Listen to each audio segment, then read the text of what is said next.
Iruma readjusts back to his everyday life at the school. After he heads for lunch, the beast that had previously emerged from his ring once again appears. However, to both their surprise, he can suddenly now talk, discovering himself to be the manifestation of the gluttonous feeder ring. After chastising Iruma for his poor use of magical abilities, the beast gets him to use a transformation spell to give him a proper form, which ends up becoming a small, slender, one-eyed figure in a suit. He also tells Iruma to refer to him as Alucard. He convinces Iruma to continue experimenting with his transformation abilities, eventually leading him to transform into his Irumi outfit. At the same time, Ameri finds him and is completely flustered and confused at the sight of Iruma in a dress, and runs off before he can explain himself. He wants to clear up the misunderstanding, but Alucard refuses to reveal himself unless they can prove there are more cases like him. Iruma tries to ask Sullivan for answers, but he brushes it off as nonsense. While doing research on the ring and figuring out the moments in the past where Alucard was conscious, Iruma figures out that the higher he gets, the more Alucard changes. Iruma declares his new goal to continue rising the ranks to learn the truth behind Alucard, even if it means standing out more and still failing to clear up the misunderstanding with Ameri. American Ameri has nightmares about Iruma cross-dressing. Crocell forces Iruma to wear his dress for a photograph as her fans are demanding to know who the idol was at her concert.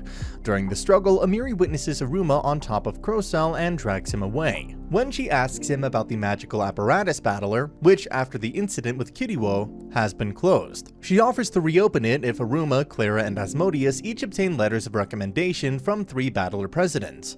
Clara temporarily joins the gambling battler, Asmodeus the new magic battler, and Iruma is forced to join the student council under Ameri. While carrying out student council tasks, Iruma starts to realize how capable Ameri is, especially when she refuses to let Sullivan continue spoiling him. Later, while reading First Love Memories together, Ameri's teacup breaks, which she considers ominous. Iruma soon grows into his role on the council, impressing the other members, while Ameri considers whether to make him a real council member. Ameri is lured away and dragged by an unknown hooded person. Her absence is soon noticed by the council, and when they find her, she begins acting strangely. The student council learns that Ameri has been infected by a spell that, while retaining her old memories, has turned her into a much more dainty, ladylike woman, and that she should return to normal if she keeps up her usual routine. However, the council finds themselves struggling to keep up with the workload Ameri can no longer handle, as well as unable to keep up appearances due to her current cutesy persona. They're then surprised by the sudden arrival of the one the council believes to be responsible for Ameri's predicament, the flamboyant president of the diplomacy battler, Renove Romier. He declares his intentions to take over the student council now that Ameri's no longer fit to run it,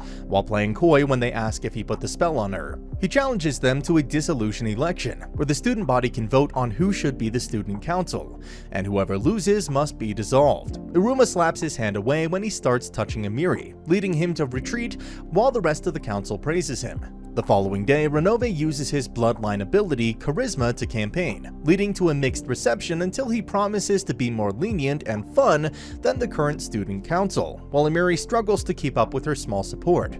When Ameri asks him to talk, Iruma decides to contact Clara and Asmodeus for assistance. While waiting, Alucard reappears, telling Iruma the spell is nearly undone and just needs a trigger to completely fix it. Ameri then enters facing Iruma, dressed in her original student council attire. Ameri had hoped her old outfit would trigger her return to normal, but she's now considering quitting the student council to begin a peaceful high school life with Iruma. Iruma refuses and praises the hard work of her old personality.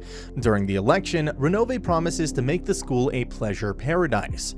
Iruma's support reminds Ameri of how great she wanted Babbles to become, and she gives an impassioned speech, imploring the students to pursue their own desires instead of Renove's. Spotting Iruma in the crowd, Ameri realizes she is completely in love with him, triggering her return to normal. Just as Clara and Asmodeus apprehend the real culprit, Elagath Chanel, who created ladylike perfume to make Ameri cutesy to satisfy his perverted fantasies. After Elagath is punished, Ameri invites Renove to the council. She also invites Iruma, but following her speech about pursuing her desires, he chooses to have the magical apparatus battler reinstated, but also hopes to see Ameri at their next reading of First Love Memories. Alucard suggests the last trigger was difficult because Ameri secretly wanted Iruma to think she was cute. Ameri worries about acting normally around Iruma, but finally decides to pursue her own desire to make Iruma hers. Sullivan decides to throw a party and insists that Iruma invite his friends. Iruma cleans obsessively when Alucard teases him about Clara being the first girl he invited over. Iruma's grandpa, Sullivan, insists they play Dark Parade in the basement, which Iruma realizes is the demon version of a test of courage. Sullivan sets up a fake monster he can defeat to impress Iruma's friends, only for Asmodeus to defeat it first. After Sullivan grovels for help, Abra uses a 3D projector to fake a dragon, which Sullivan defeats. They also find a chest containing a cake that Abra made as the prize for winning the game. Sullivan is once again depressed when the Abra gets more credit for the cake than he did defeating the dragon. After Clara and Asmodeus leave, Sullivan is cheered when Iruma thanks him for letting his friends visit. Iruma realizes he still has a lot to learn about demon society, so Alucard decides to secretly help and magically changes Iruma's personality to resemble a teenage demon, experiencing their first evil cycle of wanting to do evil deeds. The next morning, Sullivan is horrified to discover his darling Iruma has become rude, ungrateful, and just downright evil. Iruma's new personality leads his classmates to assume that Iruma is in his evil cycle. When Iruma sees other students taking advantage of his fellow misfit classmates, he confronts Kalego and demands that they get a better classroom. Kalego claims that there are no other available classrooms, but Iruma demands the school give them the King's Royal Classroom, the classroom where the previous Demon King, Durkilla, was a student before becoming Demon King, now closed to honor his memory. Kalego is enraged at the suggestion, so Iruma bets he can get the consent of every faculty member within 3 days, in which case Kalego will have to give them the room. Most of the misfits claim they don't actually care about the room, they only care about what is fun and best serves themselves, which Iruma points out is how real demons should be, egotistical, selfish, and evil, which is exactly why the misfits deserve the King's classroom the most. Inspired, the whole class agrees to help win the room. Iruma reveals he has a plan to get the faculty's consent, and he requires the help of Jazz, the misfits' notorious thief, and pickpocket. Iruma deliberately enrages Kalego by allowing Jazz to pickpocket his diary, which they trade to Momonoki, an instructor with a crush on Kalego, for her consent. Clara gets the consent of Instructor Furcus in exchange for Schneider, the misfit's most intelligent student assisting her research. Instructor Morax trades his consent for Kamui's perverted knowledge. Picaro and Goemon get consent from Instructor Solas in exchange for clearing weeds. Iruma poses for a family photograph to get Sullivan's consent. Orias wagers his consent in a game with Lead, the misfit's notorious gambler. Despite his luck-boosting magic, Orias is affected by the magic of Elisabetta to show her favoritism and loses to Lead. Instructor Buer wages consent on a duel with Sabnok, who tried to duel him in the opening ceremony. However, Sabnok offers a sincere apologies for his actions, shocking Buer that Sabnok has matured so much, and he gives his consent. Iruma decides to get additional consent from Ameri and the council, convincing her with a heartfelt speech about the misfits' potential and sealing the deal with a wall slap that overwhelms her heart. After 3 days, the misfits easily collected all the remaining consents except one, Kalego's. Iruma confronts Kalego with the teacher consent forms, but Kalego points out that his agreement with Iruma used the word faculty, not teachers, meaning Iruma was supposed to get consent from everyone employed at Babylos, like the janitors, chefs, and librarians. For his lack of critical thinking, Kalego claims Iruma is unworthy to inherit Durkilla's classroom. Suddenly, all the other staff arrive with their consent forms, having decided to help Iruma in gratitude for helping all of them in the past. Defeated, Kalego furiously gives his consent as well. As the classroom has been sealed for centuries, massive crowds gather to see the Misfits' classroom and learn that they have become famous. Kalego opens the doors with much ceremony, revealing the classroom to be as luxurious as a castle, with multiple floors, rooms, and expensive furnishings. Iruma takes possession of Durkilla's old throne, shocking everyone into silence as he temporarily takes on the appearance of a true Demon King. The very next day, Alucard's spell on Iruma finally runs out, returning Iruma to normal and revealing him to be completely embarrassed. Iruma apologizes to everyone at the school, but they don't care as they've become closer friends. Everyone poses for a photograph with Iruma on Durkilla's throne, including a furious Kalego. Kalego informs the Misfits that the end of Terminus, Demon Summer Vacation, is approaching. But if they fail their exams, they must attend supplementary classes during Terminus instead. Iruma reveals to Clara and Asmodeus that he is bad at studying. Plus, he can read the questions thanks to Sullivan's spell, but cannot understand what the questions are about. Asmodeus decides that they will form a study group, revealing that anyone with a high enough score goes up a rank, but if they score too low, they could go down a rank. Ameri forces Elagath to join the magical apparatus battler, as keeping an eye on him has become too time-consuming for the council. Alucard is also worried since his intelligence is based on Iruma's rank, so if Iruma loses a rank, Alucard will revert to a mindless black flame demon. Asmodeus quizzes Iruma on the 5 subjects, and Iruma gets a perfect score on mythical zoology, as every question is about humans and human society. Experiencing an unusual level of confidence from his perfect score, Iruma decides to take an elective class in Netherworld history taught by the mythical zoology textbook author, Balam Shichiro, who is strange even by Netherworld standards. Balam is obsessed with imaginary creatures that may or may not exist, like humans. While discussing how demons evolved wings, Balam notices Iruma doesn't seem to have any, until Alucard hurriedly transforms into miniature wings and attaches himself to Iruma's back. Balam believes Iruma's small wings are a deformity and apologizes for exposing them, revealing that he himself is abnormal as his mask conceals his scarred face. Iruma accidentally blurts out he is human and fears Balam will eat him, but instead Balam is happy to have proof humans exist, and warns Iruma to be more careful in the future, making Iruma realize he is actually quite nice. Returning to class, Iruma finds everyone depressed over studying. Iruma, who always had to spend summer breaks working, is motivated by innovations to spend terminus having fun with the Misfits. Balam appears and it is revealed that he and Kalego were actually classmates years ago, and are still good friends. Seeing the Misfits struggling, Balam shows them different ways of studying, such as singing songs and playing games, and even creates educational picture books for Iruma. The Misfits begin helping each other, and Iruma finds that studying has become fun. Finally, the day of the exams arrives. Kalego informs the Misfits that they all passed their exams. Several of them have gone up a rank, and Schneider, the most intelligent, has gone up 2 ranks. Asmodeus claims that without Iruma's influence, most Misfits would have failed. Kalego congratulates Iruma on passing, but it was not enough to go up a rank. Iruma informs Balam, who agrees that Iruma seems able to influence people to be better. Kalego reveals that Balam is the only other Ket, rank 8, apart from himself, and he can sense lie, which he uses to catch exam cheaters like Elagath, though Balam does admit one student seems immune to detection. Ameri invites Iruma to their usual manga reading, only for Clara to inform her that Iruma is at karaoke with the boys, so she drags Ameri to a girls-only tea party with Elisabetta and Kurosel. Elisabetta insists on talking about relationships, and Clara realizes she might have a crush on Iruma and wouldn't mind marrying him, causing Ameri to realize Clara might be a serious rival. After a brief argument over Iruma and love, everyone agrees to swap contact information and meet for another tea party. Iruma arrives to read manga to Ameri, but is thrown out as it's a girls-only tea party. Kalego is furious when Sullivan forces him to carry out home visits. Visiting Asmodeus' home, he learns that his obsession with Iruma has caused him to neglect his younger sisters. Kalego determines that Asmodeus should focus on himself more and could become a very powerful demon. At Clara's home, he is mobbed by Clara's siblings until Urara, Clara's most normal brother, calms everyone down long enough for Kalego to inform their mother. Clara is a troublemaker with a good personality, and a bright future assuming she learns to think before she acts.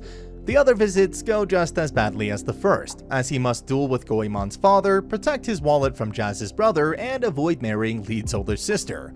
Arriving at Iruma's home, it transpires Kalego is terrified of Opera, who was his senior in high school, and would torment Kalego to amuse himself. Kalego informs Sullivan that Iruma has average grades, and is always involved in major incidents, but has made many useful friends and has a natural ability to overcome challenges. Kalego attempts to leave, but Opera tricks Iruma into summoning him in his cute owl form for amusement. As a result of the visit, Kalego gives the Misfits homework for the holidays. Terminus begins and the Misfits invite Iruma to the Walter Amusement Park. Iruma and the Misfits attend Walter Park, but Sullivan has insisted Kalego, Balam, and Opera attend as bodyguards. Ameri also attends, mistakenly thinking it would be a date alone with Iruma. As the Misfits want to try different things, they split into 3 groups. Kalego is pressured into funding a prize for the team that has the most fun, but insists those in 3rd place receive double homework. Opera takes the girls, Balam takes Iruma, Asmodeus, Sabnok, and Picoro, while Kalego takes Jazz, Goemon, Kamui, and Lead. The girls dance to force Ameri to buy a cute dress. Kalego's team decided to somehow force him to enjoy himself. Iruma sees Ronave, who reveals that Walter Park is owned by his father. Ronave also accidentally reveals that the park's basement is actually Ouroboros prison, where imprisoned criminals secretly have their magic drained to power the park. It is revealed that Kiryu is in the prison and is working with a group of other inmates to escape, including outside assistance from the notorious Musashino crew, an extremist group who believe demons should revert to being evil. Kiryu had arranged to help them destroy Walter Park if they freed them from prison first. Opera's team had fun trying on dresses with Walter employees Miki and Hyuderin. Kalego's team takes part in a shooting game with employees Atori and Maemoto. Kalego's team considers exploring Kiritagi Street, but are warned by Kalego that a battle once occurred there between demons during their evil cycles, and even today it is a corrupt place where criminals gather. Coincidentally, Iruma gets lost down Kiritagi Street and is almost grabbed by a shady demon, but is saved by a lady named Shida. Despite her serious demeanor, she buys him ice cream and asks if he can show her how to have fun. Iruma helps her play with animals at the petting zoo and rides a Ferris wheel. Eventually finding Asmodeus, Iruma tries to thank Shida, but she disappears. Iruma learns about Six Fingers, another criminal group wanting to revolt to the old ways. Ronave removes Picato's sleep mask and discovers that he is almost impossibly beautiful. Ronave's servant, Wet, leaves and reveals that he, Shida, Miki, Hyuderin, Atori, and Maemoto are actually the Six Fingers, planning to attack Ouroboros and free Kiryu. Wet sets off 3 magical items that summon 3 gigantic monsters to destroy the park: a Carmen Dragon, a Mountain Blue Minotaur, and a Panther Rat. The monsters begin destroying the park. Kalego forces his team to fight Mountain Blue even though they haven't learned any attack magic yet. By combining their various powers, they manage to partially blind, distract, and attack Mountain Blue, but it has no real effect. Six Fingers infiltrate the prison and find Kiryu and open all the cells to keep the guards busy. Triton the Handshaker, who once broke a dragon's neck with his bare hands, is defeated by Hyuderin, whose strength surpasses Triton despite only being a few inches tall. Jazz, having the highest rank, is put in charge by the others, despite his own fear. Jazz tries and fails to come up with an effective plan until Kalego gives him a hint about the necklace Jazz always wears. Iruma is upset that the day is ruined and begins to experience an unusual feeling. Several children are trapped by rubble, and Iruma realizes no other demons are willing to help, their natural selfishness preventing them from helping unless it somehow benefits them, and they abandon the children with ease. Iruma finally realizes what his unnatural feeling is, an emotion he has never experienced before: anger. Iruma rushes to help even though it puts him in the way of the dragon, inspiring his classmates to help. Opera fights Rat with Ameri, insisting on helping. Jazz and the boys manage to distract the Minotaur long enough for Jazz to climb inside its ear. His necklace is revealed to be an ear-piercer whistle, which creates a sound wave that grows louder the more magic is put into it. Jazz creates a huge sound wave that ruptures the Minotaur's ears. Kalego decides they've done enough and steps in, defeating Minotaur with a single move, which he admits was fun and agrees to pose for a victory photograph. Crocell sees the other guests panicking and quickly changes into her Kuromu persona and puts on an impromptu Demdoll show to ease everyone's fear. Ameri reveals her bloodline ability, Romantista, which increases her physical abilities the more she believes herself. With her confidence boosted by Crocell's song, she defeats Rat easily. Opera is so impressed that he offers her a job working for Sullivan, and Ameri is tempted as it would mean living in the same house as Iruma. Iruma and Picaro save the children, while Asmodeus and Sabnok prepare to battle the dragon. Asmodeus and Sabnok become distracted, arguing with each other while fighting the dragon. The dragon turns on Balma, Iruma, and the children, who only survive thanks to Balam. Asmodeus is distracted, thinking Iruma is hurt, allowing the dragon to kill Asmodeus. Iruma is devastated until it is revealed that Sabnok had saved Asmodeus. Sabnok is still willing to fight, having learned to surpass his limitations when Iruma saved him from the Valley Guardian, and he scolds Asmodeus for being so concerned with Iruma that he forgot to have ambitions of his own. Balam creates the giant wooden dragon, Nigapanir, and kills the dragon. Six Fingers sends the 3 monsters to defeat and merge them into the larger composite magical beast. Opera has Iruma summon Kalego in his owl form, who teams up with Balam and Opera to defeat the beast. Kalego is devastated to learn that when in his owl form, his familiar, Cerberus, becomes a puppy.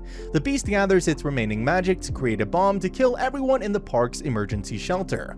Unable to do anything in time, everyone is shocked when Renove appears and uses his charisma ability to force Beast to look at him, aiming the bomb away from the shelter and towards himself.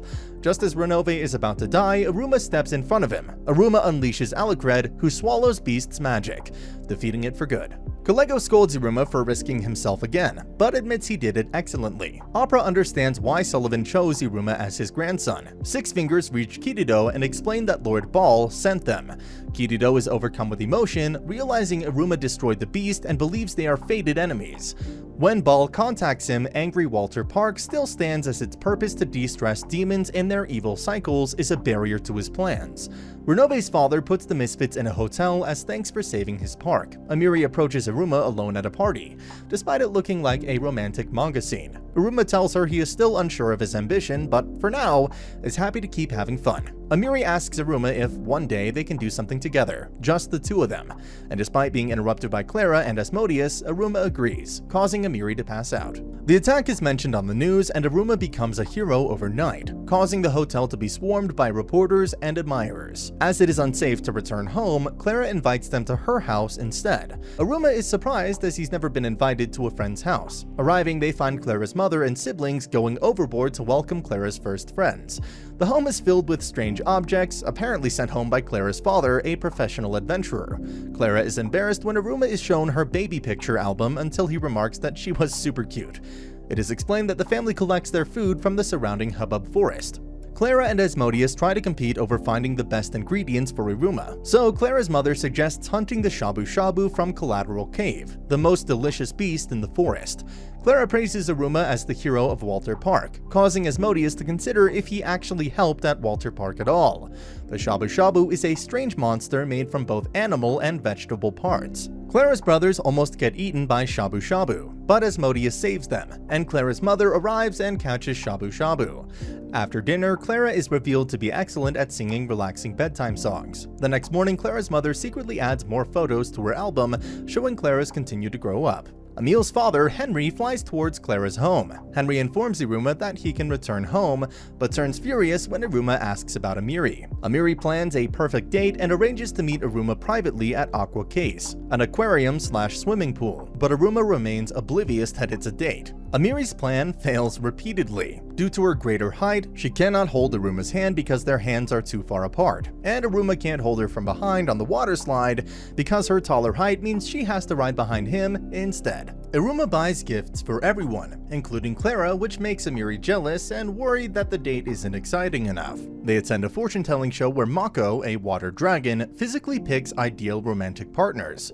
Unfortunately, the water has washed off the perfume, hiding Iruma's human scent. So Mako tries to eat him. Ameri defeats Mako, ending up with Iruma in her arms. Ameri becomes depressed, thinking her plan was a total failure, until Iruma notices a cut on her leg. Despite the embarrassment, Ameri claims it hurts to walk and wants to be carried.